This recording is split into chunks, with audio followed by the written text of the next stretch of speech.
I want to tell you about a moment that looks small from the outside, but quietly changes the way you see money forever. Imagine you're at work, nothing dramatic, just another regular day, same chair, same screen, same routine. You check your phone, not expecting anything. And there it is, money, sitting in your account, not because you worked late, not because you picked up an extra shift, not because you answered another email. It just showed up. That moment doesn't make you rich, but it does something more dangerous than that. Most people are chasing the wrong number. They think freedom comes from a big total, a big balance, a big headline number they can point to and feel safe. But safety doesn't come from numbers that sit still. Safety comes from money that moves, money that shows up again tomorrow, and next month, and the month after that. This is for you. If you've ever wondered why some people seem calm about money while earning about the same as you, this is for you. Even when things are fine, this is definitely for you. Welcome to Bit Invests. If you're new here, this channel is about money without pressure, without hype, and without pretending life is a highlight reel. Take a second to subscribe, not because you need more content, but because you deserve fewer voices yelling at you about money. Here's the uncomfortable truth most people never hear. Money stress doesn't disappear when you earn more. Think about how most days actually feel. You wake up already tired. You go through the motions. You do what you're supposed to do. And somewhere in the background of your mind, something always waiting its turn. You don't panic every day, but you're never fully relaxed either. If the income stops, everything stops. You're not failing. You're just playing the game exactly how it was set up. Most people believe money works like an on-off switch. Either you're struggling and working, or you're rich and free. But that's not how real life works. There's a wide, quiet middle that nobody explains. A middle where you still work, but fear loosens its grip. Where you have options. Where saying no becomes possible. The problem is, nobody gives you a map for that middle. So people chase extremes. They chase total freedom too early. Here's why this happens. Your brain is wired to focus on effort, not flow. Show up, work hard. It feels unreal, suspicious, even wrong. That's why passive income sounds fake at first. Not because it is, but because it contradicts everything you've been trained to believe. What people think is that freedom comes from a big pile of money. Streams that don't care if you're tired, or sick, or having a bad week. The invisible cost of ignoring this is time. Not time as in hours. Time as in years of your life quietly narrowing. When every dollar depends on your presence, your choices shrink. You stay in jobs longer than you should. It doesn't break you all at once. It just slowly convinces you to settle. The turning point isn't a windfall. It isn't luck. It's a shift in what you measure. The moment you stop asking how much do I have, and start asking what shows up every month no matter what, that's where everything changes. There are 3 income milestones that quietly reshape your life. Not because they make you rich, but because they change how safe you feel in your own skin. Today we're starting with the first one, the hardest one, the one almost everyone underestimates. The first milestone is not freedom, it's validation. It's the first time money appears without you being there to catch it. The message is simple. This works. I'm not imagining it. I'm not chasing a fantasy. The system can actually produce results. Psychologically, this is huge. Until that moment, you see it happen in your own account. Even at a small level, your brain rewires. You stop asking if it's possible and start asking how to grow it. The mistake most people make here is quitting too early. They expect momentum immediately, but early income grows the way confidence.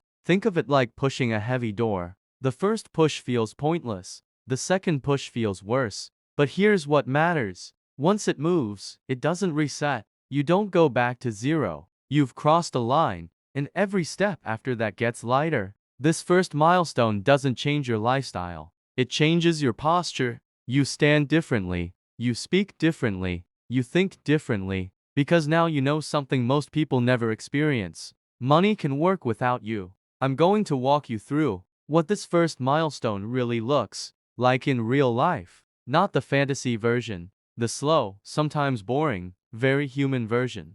Before we move on, I want you to pause for a second. If this already feels uncomfortably familiar, share this with someone who's stuck in the same loop. And let me know in the comments where you are right now. Not where you want to be, just where you actually are. not lifestyle. The next question becomes unavoidable. If this is possible, why does it feel so hard to get started? This is where most people get stuck. Think about a normal week, not a crisis week, just a regular one. You wake up already, thinking about what you need to do, work, errands, messages you haven't replied to, small problems that feel urgent in the moment. By the time the day ends, your energy is gone. When people say, I don't have mental space, and that matters more than time. Most money problems don't start with bad decisions. They start with exhaustion. You don't plan long term. You don't experiment. You just keep the machine running. That's why the idea of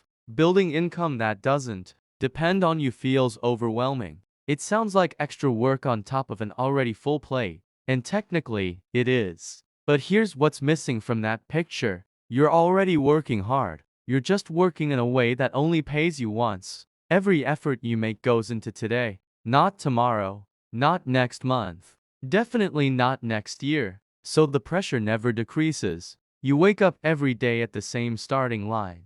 The problem isn't the work. The problem is impatience. We live in a world where results are supposed to show up fast. If they don't, we assume we're doing something wrong. But income that lasts behaves differently. It grows quietly, not just stress, but tunnel vision. And here's where numbers start to matter, but gently. The first milestone is small on purpose. It's not meant to replace your life. It's meant to change how you feel inside your life. It reduces urgency. And when urgency drops, clarity rises. That's why this first stage feels so frustrating. You're doing extra work without immediate relief. You're planting seeds without shade. And psychologically, that's one of the hardest things for a human being to tolerate. Your brain keeps asking, is this worth it? And the honest answer is, not yet. Not yet in comfort. Not yet in lifestyle. But yes in trajectory. This is the part nobody celebrates. No one posts screenshots of the boring middle. The months where progress feels flat.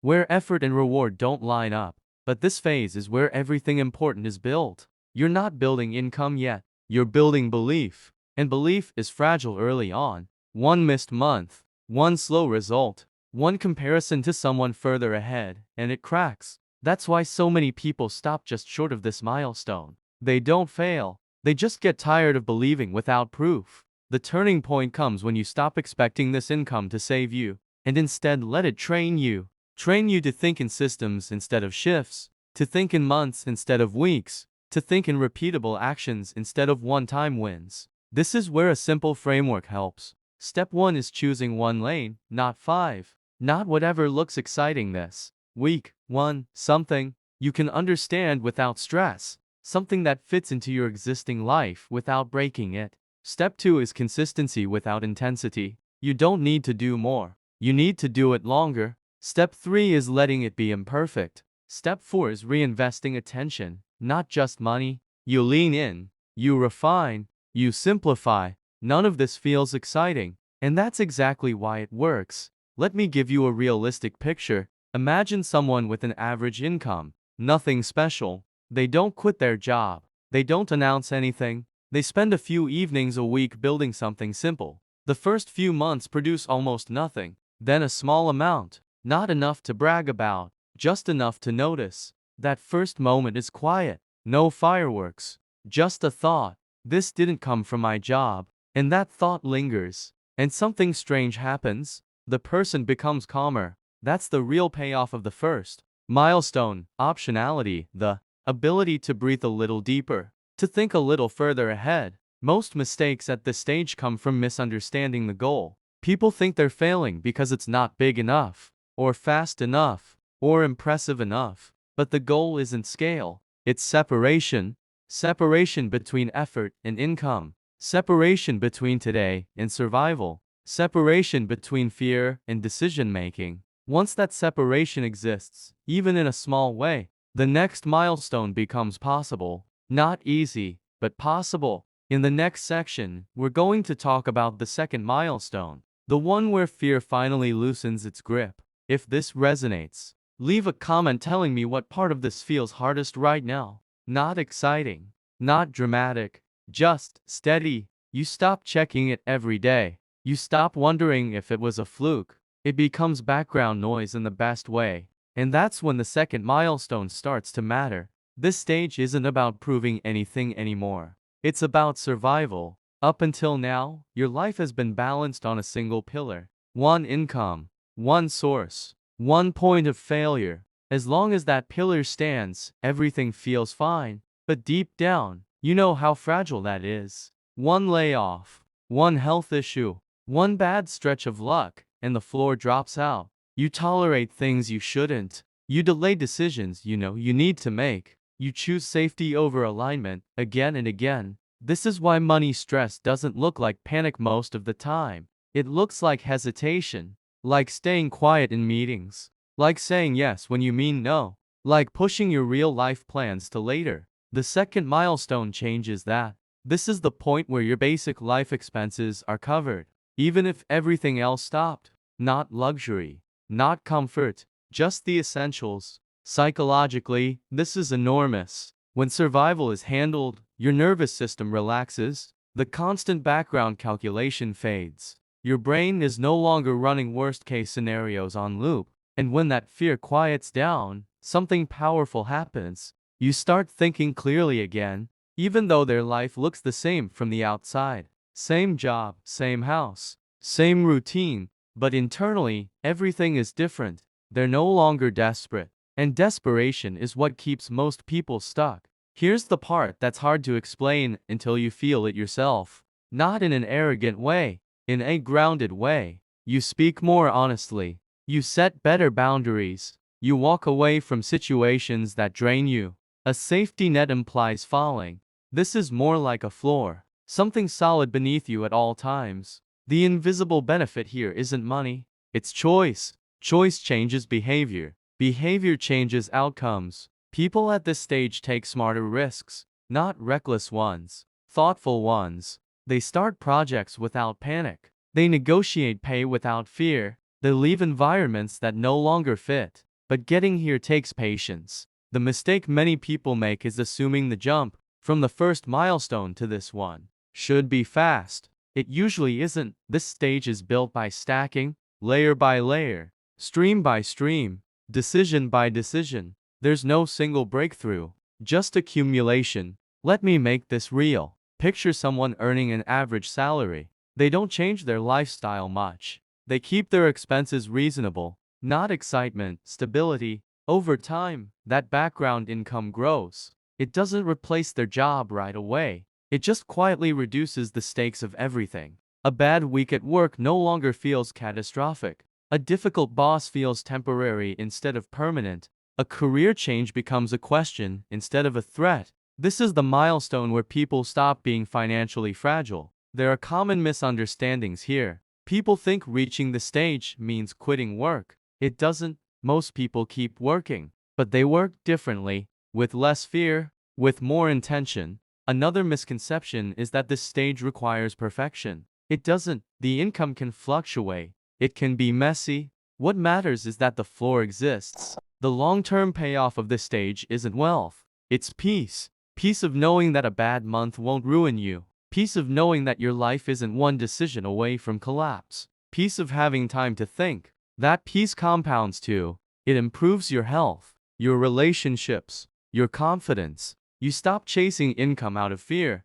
You start building it out of choice. That's when the third milestone becomes relevant, not as an escape, but as an expansion. In the next section, we'll talk about that final stage, the one where money fully detaches from time, and why it's the least urgent stage, even though it's the one everyone obsesses over. If this section hit home, share it with someone who feels stuck in a job they can't leave yet, and tell me in the comments, what would change in your life if survival was already handled? By the time someone reaches the third milestone, the outside story usually sounds impressive, but the inside story is quieter than you'd expect. There's no sudden rush. What actually happens is much more subtle. Time loosens its grip on money. This is the abundance stage. Your income no longer exists just to protect you. It expands you. At this point, your basic life is covered. Your fears are quiet. And now, income becomes something that grows whether you're paying attention or not. You can step back without everything collapsing. You can take breaks. You can choose how involved you want to be. The psychological shift here is profound. For most of your life, money dictated your schedule, when to wake up, where to be, how long you could rest. Now, the relationship flips. Time becomes yours again, not because you stopped working, but because work is no longer the only thing keeping you safe. This is where many people get confused. They think this stage will feel like happiness. It usually doesn't. It feels like calm, like space, like breathing without checking the clock. And that's far more valuable than excitement. At this level, money stops being emotional. You don't obsess over every decision. You don't feel guilty spending on things that matter. You don't feel pressure to prove anything to anyone. The urge to compare fades because your needs are already met. And here's something important. It's about comfort and flexibility. Nicer choices, smoother days, fewer trade-offs. That's why obsessing over this stage too early is a mistake. If you're still trying to cover survival, luxury is noise. They skip the stage that actually changes their behavior, and then wonder why nothing sticks. The real lesson in all of this is simple. You don't need to escape work. You need to escape fear. And fear doesn't disappear when you have more. Let's zoom out. That rewires your beliefs. The second milestone gives you a floor. That rewires your nervous system. The third milestone gives you room to expand. That rewires your relationship with time. Each stage builds on the last. You can't skip them, and you don't need to rush them. The long-term payoff isn't luxury. It's stability that compounds into peace. It's waking up without that low-level tension in your chest. It's making decisions based on alignment instead of urgency.